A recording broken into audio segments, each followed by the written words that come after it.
And I want to introduce Leslie Bednar, our Executive Director, and she's gonna give us a word of welcome. Good afternoon, everybody. It's lovely to see all of you that I can see so far, and some familiar faces and new ones as well. My job today is really easy. I'm just here to welcome you and to tell you that if you haven't connected yet with Ms. Gregory, that you'll be thrilled to work with her because she's just a breath of fresh air. And I think a lot of what our school library members might have been looking for from us. And we're really happy to be able to be in this place. So hello.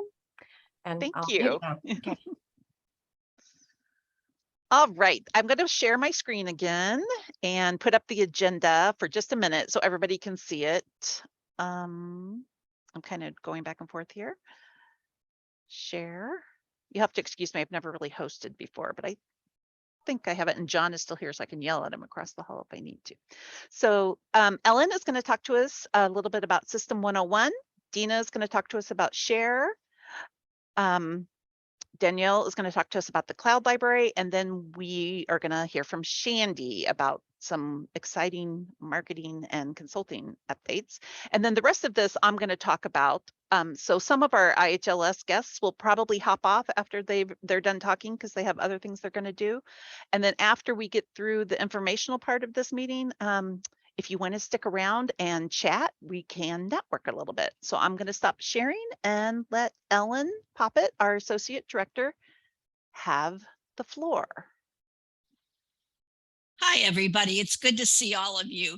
It occurred to me this afternoon that the reason Leah asked me to do this is to do System 101 is because I'm old enough to remember most of the history of System 101s, and I can share what I know with you about how schools became involved in systems.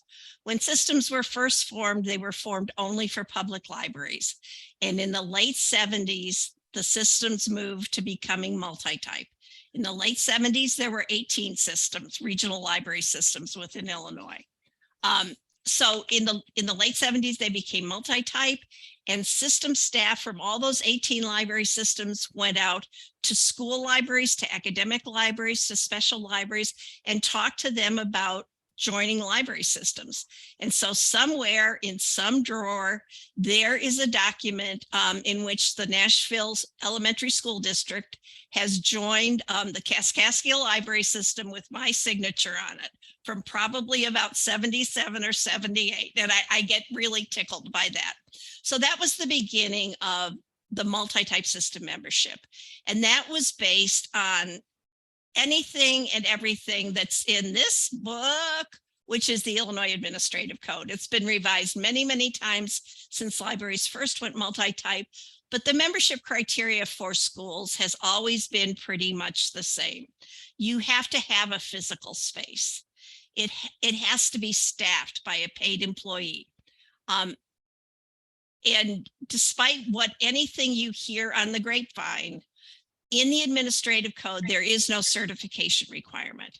Now, this is something that IL has worked on over the years to promote, and there have been a lot of promotions for certified staff, but for legal system membership, it has to be a paid employee, 15 hours a week.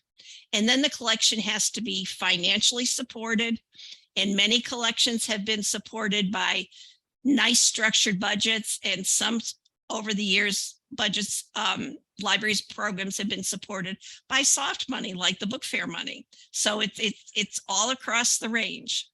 And then finally, it has to be bibliographically organized. There has to be a way that patrons can find out what's in your library. So many years ago, I was invited to a school district to talk to them about system membership. And they had a collection of books on a shelf in the cafeteria. That doesn't count it. It has to be organized in a way that your patrons can access the collection. So we move forward and we see the introduction of what's become called an LSAP, the Local Library System Automation Project. And every library system had one. It was a shared catalog consortium in which system members could enter their collections, and then that facilitated resource sharing among the libraries that participated in that LSAP. And so when we merged into the Illinois Heartland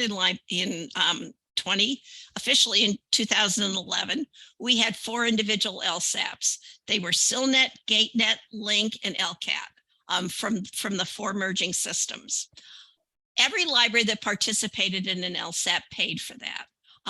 That was an added-on service. And I know we need to tell you over and over again that your system membership is only based on your meeting the qualifications of the administrative code. There is no money attached to that.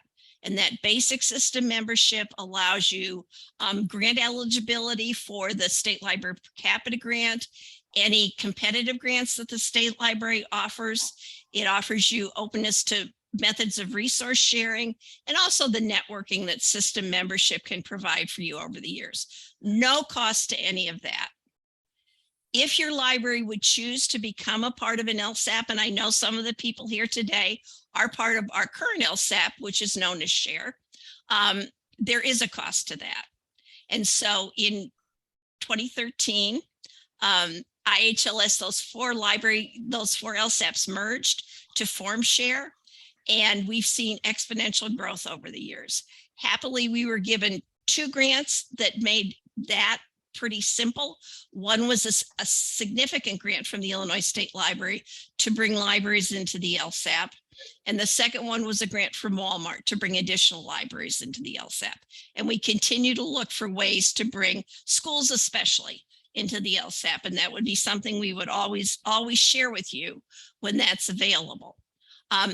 So when I talked about the membership criteria, there's also one thing that's been added over the last several years, and that is there's a stipulation that within a period of time, every library has to have a plan to become a part of a bibliographic consortium.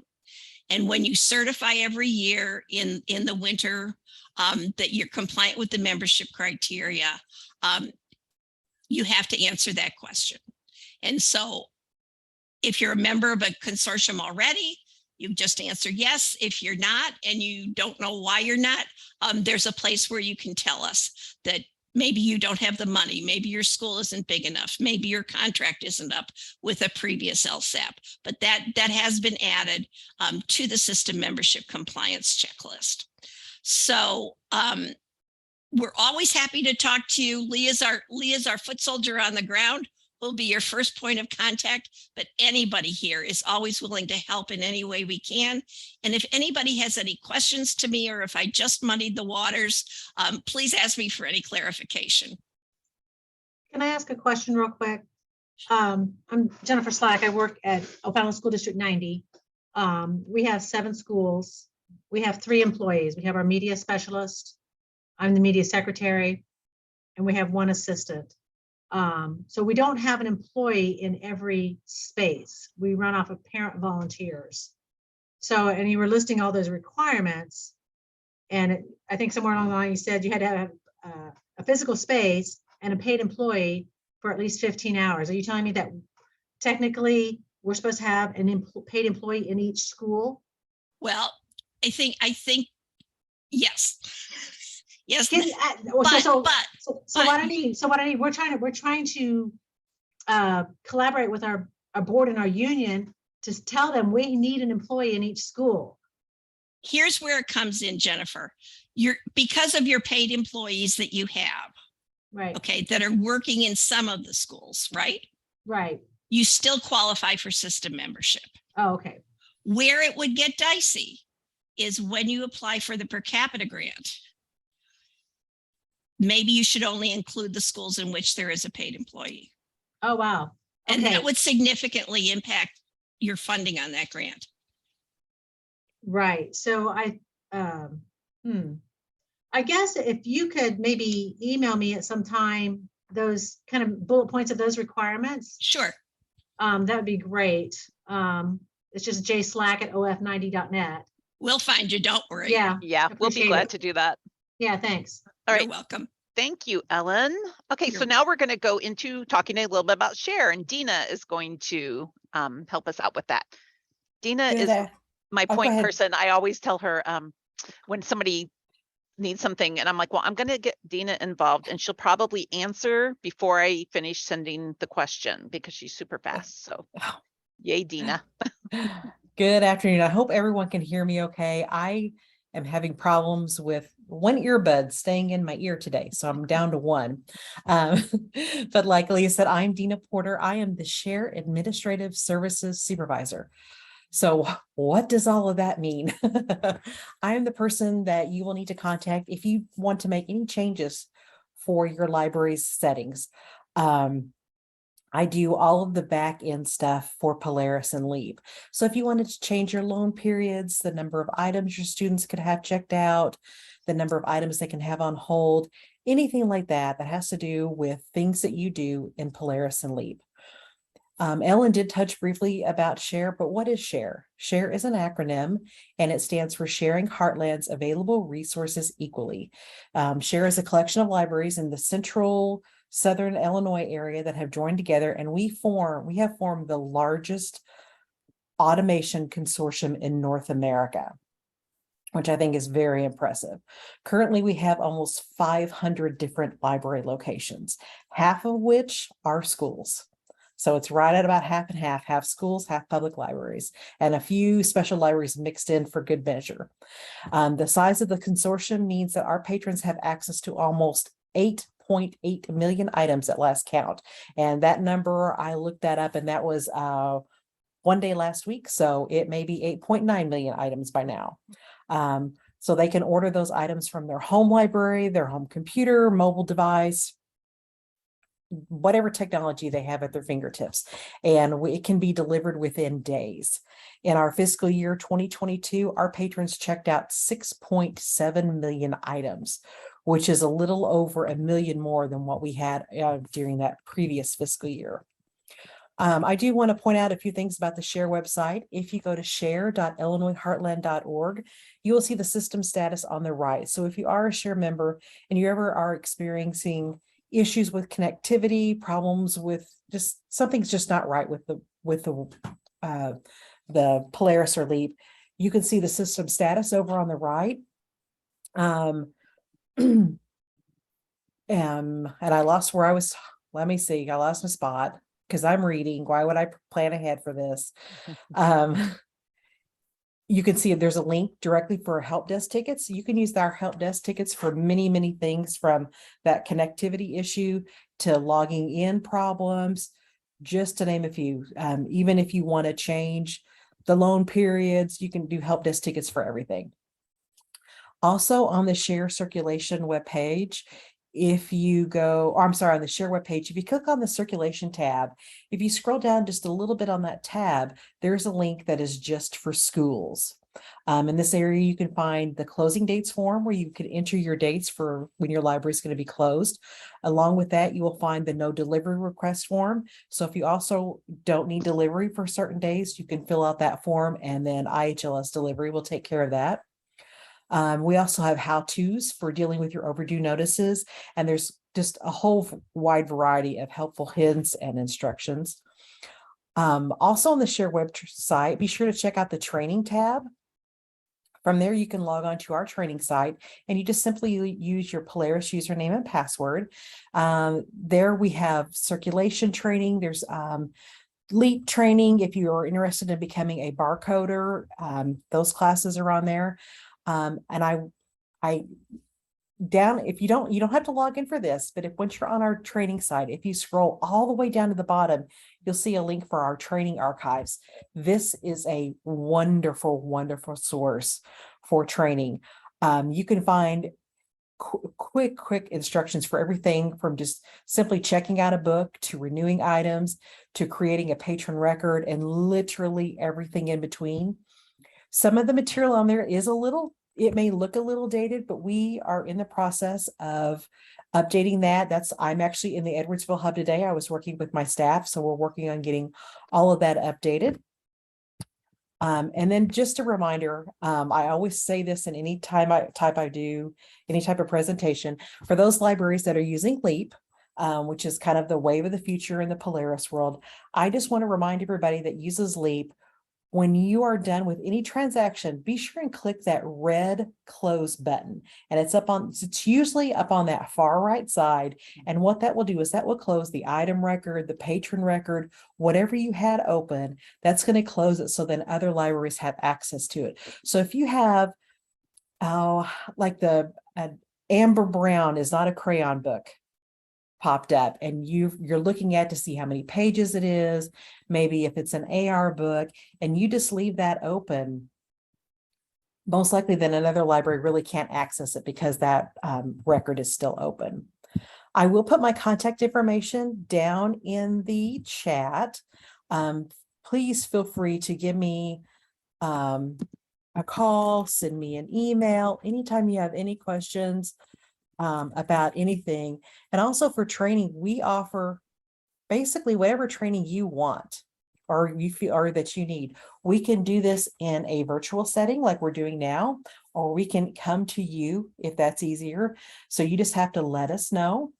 But please feel free to reach out if you have any questions, comments, concerns. If you want to go over your settings in Polaris, not a problem for me to do that. Thank you Dana, so much. I have a quick question for you Yeah. about LEAP. Is there any timeline for when the report module is going to get over to LEAP? I have not heard yet, and I can see like a timeline, if you will, of events for Polaris. And I have yet to see the reports on that timeline. So for right now, especially I know schools use a lot of the really specialized reports, especially overdues. All of that still needs to be processed through Polaris. Keep in mind, Polaris is not going anywhere. Right. So I just like LEAP better. yeah, it's a little easier to maneuver around. But I'm hoping it's soon because that's Okay. a big thing that that's holding a lot of libraries from really using it a lot. Yeah. Yeah, we've moved over almost completely, but that's about the one thing we have to go back to staff client. Yeah. But, okay. Well, hey, you know what? Thanks for all your help. You're always no awesome. problem. Oh, thank you. Thank you, Dina. All right, next is Danielle Beasley. She's going to talk about the Share Cloud Library. This is one of my favorite topics. Hi, everyone. So as Leah said, I am Danielle. I am Share's Resource Sharing Specialist. If you are familiar with this position or Cloud Library, you may have known Leslie Zavaduke, who I've replaced. She's moved on to another wonderful position within IHLS. So I am fairly new to this position, and I look forward to getting to know every one of you. If you're not familiar, Cloud Library is a consortial e-resource that provides access to a shared collection of about 75,000 digital items to its participants. So this is ebooks and audiobooks, and we also offer something called pay per use, or as we call it, PPU, which are simultaneous use titles. So there's no waiting, it's instantaneous, holds that you don't have to hold it or anything like that. You can just get it instantaneously. Something special that we offer for our schools who participate in Cloud Library is a service known as scoping.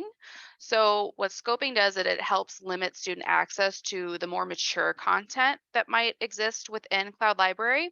So essentially what we can do is we can do a bulk change by taking your patron codes for your students and making it set to a filter. So maybe we filter just by juvenile titles, maybe we do just young adult titles, or if you don't mind like those high school students seeing some of the juvenile titles, then we can do young adult and juvenile filter on there. But that's just so they don't access the more, again, mature content like the adult titles that not really appropriate possibly for that age group. Pricing is based on a fee structure, and that's determined by enrollment data. We have a whole chart that we look over. Subscription typically runs from July 1st to June 30th, but anyone that is interested in participating in Cloud Library are welcome to join at any time during the year, and the fees are adjusted accordingly. If you would like more information on Cloud Library, please feel free to reach out to me at any time. We can chat on the phone. We can, email back and forth. I can get you a quote if you're interested.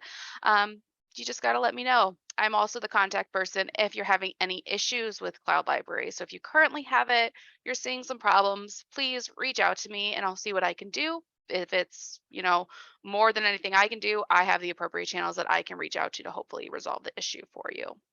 So I will go ahead and put my contact information in the chat under Dina's, and I encourage you all to reach out if you have any questions.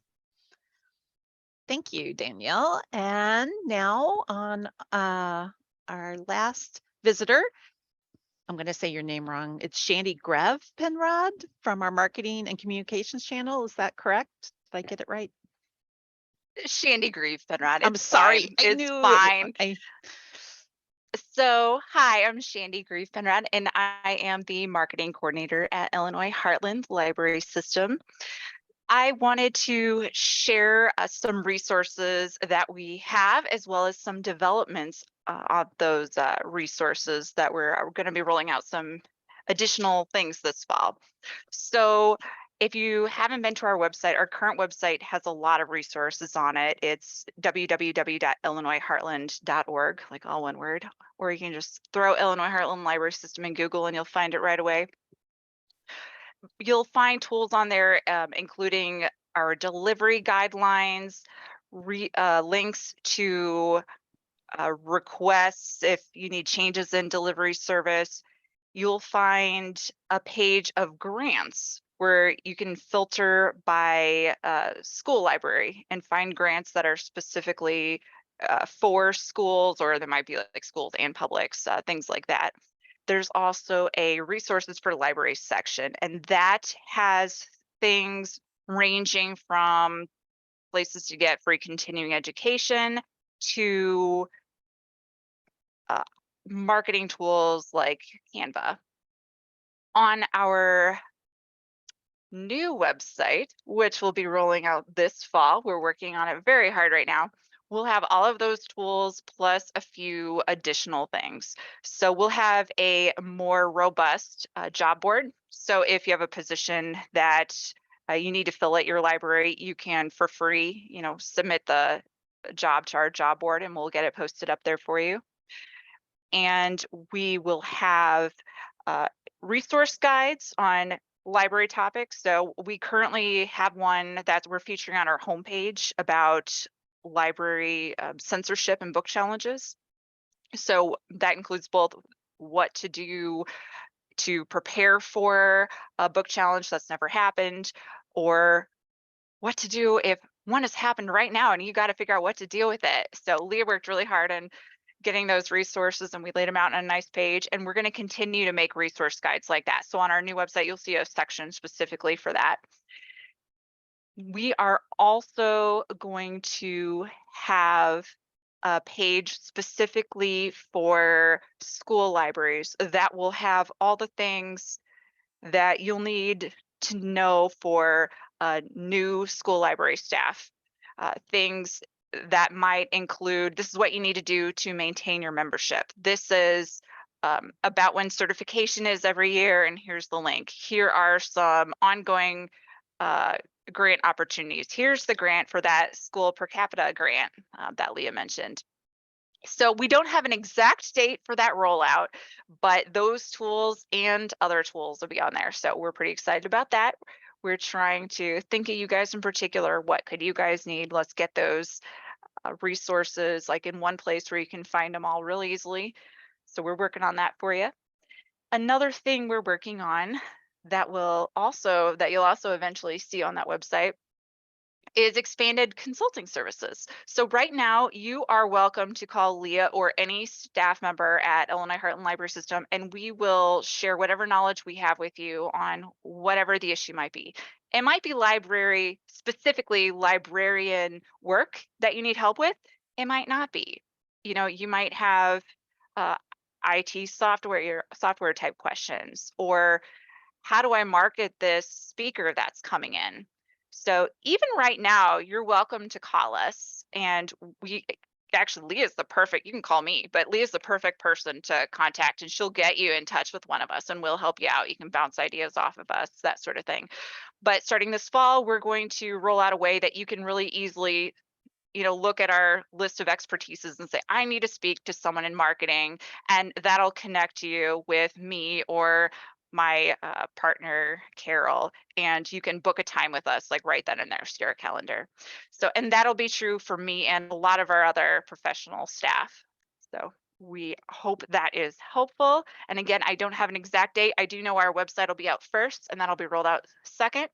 And we expect both of those this fall. So some things to look out for. Thanks, guys. Thank you so much, Sandy. All right, thank you to all my guests from Illinois Heartland. I have a list of things that I'm going to talk about that will hopefully be helpful to you. And as I'm going through these, please feel free to stop me if you have a question. But the first thing I want to talk to you about is the Library Learning website. Every one of you should have an account at librarylearning.org, and this is important for several reasons. I'm going to put this into the chat so you can see it.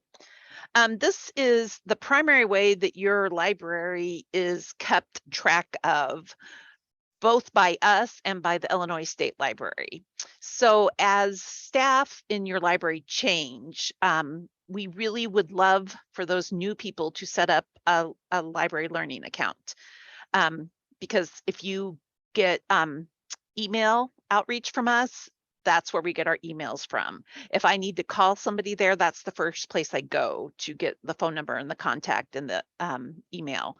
A lot of times, somebody a long time ago, maybe the superintendent set up the school and put himself as the contact, and that superintendent's not even there anymore. And there's been 3 people in the library since then. And part of my job, and one that is harder than I thought it would be, is to figure out who is in each of our school libraries. So that's an important thing that I would like to ask everybody to do. Even if you are not a librarian, you're not a certified librarian, if you're a teacher, if you're an aide, if you're an assistant, whatever you are, if you're providing library services in a school, we need you to please create an L2 account.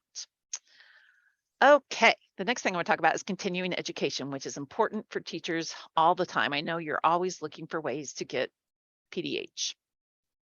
So there are several things that we offer for PDH. The first one is what we call Members Matter. It is held every 3rd Thursday. It's from 10 a.m. to noon. We don't currently offer what I call CPDUs for this, but there are tons of great topics there that are very, very helpful for all kinds of librarians. And I know I'm speaking to all the teachers who are like, there is no way I can get on between 10 and 12 a.m.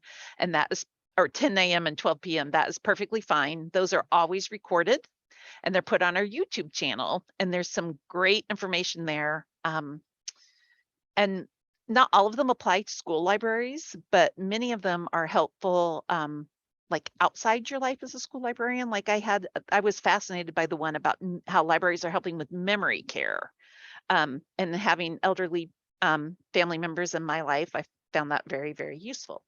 So I will put the link to the YouTube channel in the chat here in a minute, and you can go there and see some of them. There's a very, very excellent grant writing Members Matter from several months ago that I refer people to all the time.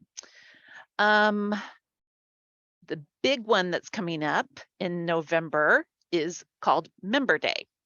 And Member Day is a full day of virtual professional development that is provided to our members at no cost to them. And I'm really excited about this because it's my first member day. I kind of feel like it's my first Christmas or something. So I have been working hard to create a track of speakers that will hopefully be helpful and informative for school librarians. And this one does offer professional development hours. You can earn up to 5 on that day. And that is on November 17th. And it's in between the hours of like 9:30 to 4-ish. There's different sessions and different breakout sessions, but it's pretty much an all-day thing. But I tell everybody who's like, oh, well, that's a school day. I'm like, how many times are you going to get free professional development targeted for librarians? So just tell your principle that, hey, it's free. I'm not charging you to go to a conference out of town. So just give me the day off and get a sub or whatever you need to do for the library, because it'll be a great day. Okay, let me put in the, actually, I'm going to have to come back to you on the YouTube channel. I'll put that in the listserv, which I will talk about in a minute. Next, I want to go on to talk about ERead Illinois, featuring Access 360. And I had to go ask somebody about this because I was very confused about, are they the same thing? Are they two different things? ERead Illinois is basically the cloud library for libraries that are not members of SHARE. So if you are interested in providing ebooks and audiobooks to your school patrons, you can do so through ERead Illinois, and I'm linking to the website there. The platform that they use to make this all work is called Access 360. So when I talk about it, I use those two interchangeably, and I ended up confusing myself with that. So ERead Illinois, the best thing about their website that I found was that there is a way to estimate the cost to your school there. So you don't have to go through like hunting down somebody to talk to. You can get an idea of what it's going to cost. And I investigated this in my previous life as a middle school librarian, and I found that is very, very reasonable. When the pandemic happened, we were all scrambling to provide resources that were digital. It would have been so great for me to know about ERead Illinois then, and I just didn't know about it. So I'm telling you about it. So please feel free to check that out. We also have this linked on our IHLS website, and anytime that you're thinking about it and you're like, I know she mentioned that, but I can't remember what it's called, just please feel free to call me and I will tell you all about it. I am not the expert. I would have to refer you to the ERead Illinois expert, but I have talked to her, and she was very responsive to the school that I was referring to her. So I hope that that is something that some of you are interested in. The next topic that I'm going to go on to talk about is grants for school libraries. So the big one that's coming up right away, it always drove me crazy that it was like right in the middle of what seemed like the busiest time of the school year. I have to get my school district library grant. And those of you who have been around for a while know that this used to be called the school per capita grant. And now it has an official name, and I'm really trying to train myself to say the school district library grant program. This grant is due, the application is due October 15th. It's non-competitive, meaning that everybody who applies for it correctly within the time frame generally gets an award. Now I learned by, I was with Gwen Harrison last week or 2 weeks ago, and I learned that there is a possibility that the state could run out of money for this grant in a given year, depending on how many schools apply. And if that ever happened, it would come down to the date you submitted. So the earlier you submit, the better. It's very easy to do. I shouldn't say that. It's not very easy to do. Once you figure out how to do it, it's very easy to do. But there is sort of a learning curve to doing it the first time. So if you need help with that, I've done it many, many years, and I can talk you through it. I can tell you where to find the information that you need. So please feel free to contact me for that if you are just not sure what you're doing. If you've never applied before, it can be a little daunting. We just did a grant workshop with the LBSS Reader's Choice people, which was so much fun and so great. And I'm going to put the link in the chat to their website. LBSS is called the Library Book Selection Service. They're the funded part of ISLE. So they're connected to ISLE, the Association of Illinois School Library Educators. I always get that wrong, but they offer grants to school libraries. And the first one that we talked about was for the Reader's Choice Program Award, the Reader's Choice Award programs, the Monarch, the Blue Stem, the Lincoln, and the Cottle Awards. And you can apply for a grant to get a set of those books for your library. And it's due in the spring. So it's too late for this year, but it's due in the spring for the following year.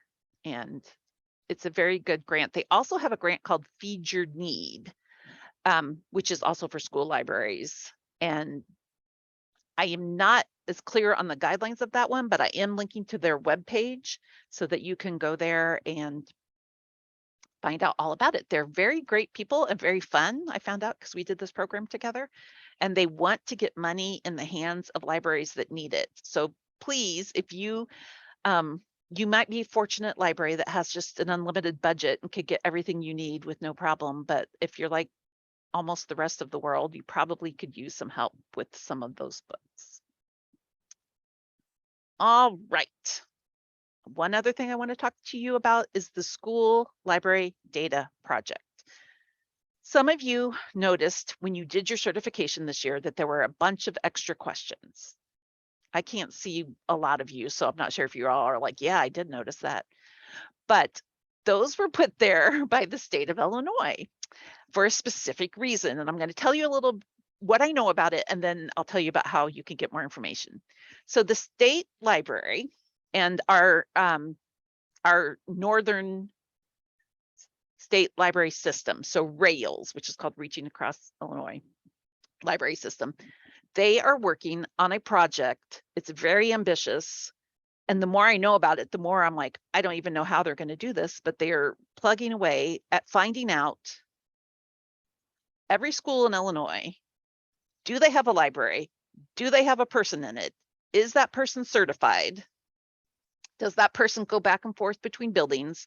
And what is the budget? And when people see these kinds of questions, I know they react in a way that's like, why do they need to know that? You know, what's the point of that? And many people don't want to give up their budget numbers for various reasons. One reason is because A, I'm embarrassed that my school doesn't care enough to give me a decent budget, or B, my budget is so good and I don't want anybody to know about it, because if somebody hears about it, then I'm in danger of losing it. But this project is going to be so important to the future of school libraries in Illinois. And I cannot stress enough how hard it has been for these data specialists to get this data.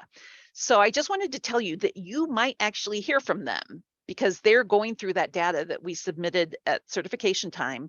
And if they really can't find it any other way, they might reach out to your school. They might call your principal, they might call the superintendent, but they might call you and say, it wasn't too clear, you know, do you work in all three buildings or whatever? So their names are Jeanette and Grant, and they are going to be at Member Day to talk about this project. So they will be there, and that's one place you can learn about it. They are also going to be at ISLE at the conference in November, and I am going to be there presenting with them, because I have been, I like to say I'm helping, but I'm sort of just on the side and I answer questions as I can.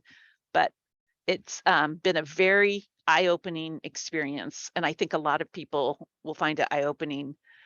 And I just want to be sure that everybody knows that we're not coming for your job. We're not coming for your budget. We're not trying to kick out anybody who is not certified. It's all to the benefit of libraries. We just want to know, how can we advocate for libraries in Illinois? And that's what the data is going to be used for.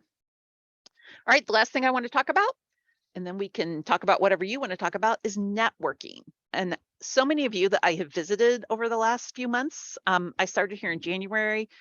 I kind of saw a whole bunch of people at the end of the school year, and I'm going to start making visits again. But almost everybody I talked to has said that, you know, they're usually the one person in the building, and they don't have anybody to talk to about libraries. They may be the only person in the district. So networking is important to everybody. And I love to hear from you all. And I know that we like to talk to each other, because I've been in certain meetings where you get a bunch of librarians in a room, we could just talk forever about all the great things that we're all doing. And then you get great ideas from other people. So there's some specific ways that you can join networking with IHLS libraries. The first one is the director's chat. Again, this is during the day, so I know it's hard for a lot of you. but it's very, very interesting. And I go to them, even though they are predominantly public libraries right now. I'm going to put the link in the chat. They're fascinating though, and I've learned so much that I didn't know about libraries and librarianship in general. And the one thing that I've done is make connections. And one of my big things that I'm passionate about is partnerships between school libraries and public libraries. I think those are very important.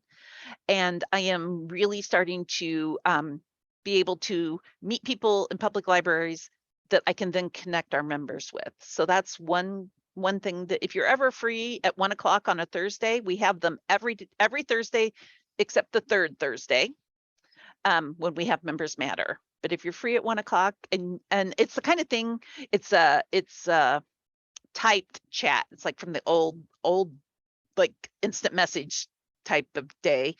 And you can start talking and then wander away. And if your question rolls off the screen, you can scroll back up and see what answer. So it's not like you have to commit to being on there for an entire hour. You can jump on, ask a question, see what everybody says, and then go back to whatever you need to do. Another thing that I'm very excited about is the Listserv, which I just started with my impeccable timing in May when you all went home for the summer. So if you haven't joined, please join. I post a lot of things there that I find that are helpful. Like I just had a very interesting and helpful webinar about copyright that I thought almost anybody could use. So I posted it there. If you find things like that, please post it there because it's very helpful. It's a tool for everybody to use, not just for me to be able to bombard you. You can also change your settings there. So if you don't want to get messages throughout the day, you can turn it so you only get once a week, or you can turn them off completely so that you only see it when you log in. So that's something I really hope that you find useful, because I know I am a member of the IL Listserv and I love to read it, but I sometimes find that their problems and issues are just not the same as ours down here. So that is all I have to say. Feel free to unmute yourself and say hi and ask questions. And there was one person who was thinking of joining. I'm not sure if she's on, but she said specifically that she wanted to talk to schools in the Springfield area about maybe bringing an author in that you could share the cost of. So that's one thing that I think would be great on the Listserv. So we could, share resources, share programming ideas, anything like that. Rebecca, where are you from? I just saw your chat.